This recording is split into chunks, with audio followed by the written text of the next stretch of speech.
नमस्कार दोस्तों, मैं आपका दोस्त डॉक्टर प्रदीप कुमार आपके सामने आया हूँ अपनी कविता सुनाने के लिए। लिखी थी मैंने 19 नवंबर सन 2020 में। मेरी 429 नंबर की यह कविता थी और कविता का शीर्षक है हाँ मैंने ही। तो मैंने ही क्या किया है। यह कविता जुड़ी है उन लोगों से कि जो लोग विश्वासघाती होते हैं, वो कोई भी हो सकता है, उसमें दायरों में किसी को नहीं बांधा गया है कि वो अपने भी हो सकते हैं, पराये भी हो सकते हैं, दोस्त भी हो सकते हैं, दुश्मन भी, कि लोग जिनसे उम्मीद करते हैं कि भरोसा ना टूटे और वही भरोसे को तोड़ते हैं। तो उस टूटे हुए भरोसे से जुड़ी यह कविता है। चलिए मैं शुरू करता हूँ बिना विलंब कि हाँ मैंने ही पाला था उन्हें आस्तीनों में अपनी। हाँ मैंने ही पाला था उन्हें आस्तीनों में अपनी। आज बड़े हुए और मुझे ही डसने लगे हैं। आज बड़े हुए और मुझे ही डसने लगे हैं। मैं ही लाया था उनके चेहरे पर मुस्कुराहट। मैं ही लाया था उनके चेहरे पर मुस्कुराहट। आज वो मेरे ही हालात पर हंसने लगे हैं।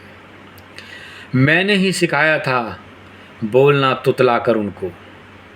मैंने ही सिखाया था बोलना तुतला कर उनको। ज़माने से ज़्यादा वो मुझ पर तंज कसने लगे हैं। मैंने ही सिखाया था उन्हें पैरों पर चलना, कि मैंने ही सिखाया था उन्हें पैरों पर चलना। मुझको ही पीछे छोड़ तेज़ी से आगे बढ़ने लगे हैं। और मैंने ही चुने थे उनके पैरों से कांटे। उनके ही शब्द बाण बनकर सीने में धंसने लगे हैं। मैंने ही सौंप दी थी अपने जीवन की डोर उनको। आज उस डोर को वो मेरे ही गले में कसने लगे हैं।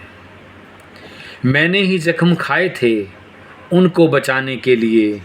उनके छूने से मेरे वो जख्म रिसने लगे हैं। मैंने ही पाला था खूने जिगर पिलाकर जिनको, कि मैंने ही पाला था खूने जिगर पिलाकर जिनको। उनके ही टुकड़े हलक में मेरे फंसने लगे हैं। मैंने ही सिखाया था जिनको मोहब्बत करना। मुझको छोड़ गैरों की आँखों में बसने लगे हैं। खुद को ही मैंने पीसा था जिनको बचाने के लिए। वो ही ज़माने के साथ मुझको पीसने लगे हैं। और अंतिम दो लाइनें, अंतिम शेर, अंतिम पंक्तियाँ, कि मैंने ही कुछ तो अलग कर दिया प्रदीप। कि मैंने ही कुछ तो अलग कर दिया प्रदीप। दिल ही दिल में हम तो बस सिसकने लगे हैं। दिल ही दिल में हम तो बस सिसकने लगे हैं। चलिए दोस्तों, एक नई कविता के साथ आपसे फिर मिलूँगा। तब तक के लिए धन्यवाद, नमस्कार, शुक्रिया, थैंक यू, सत श्री अकाल।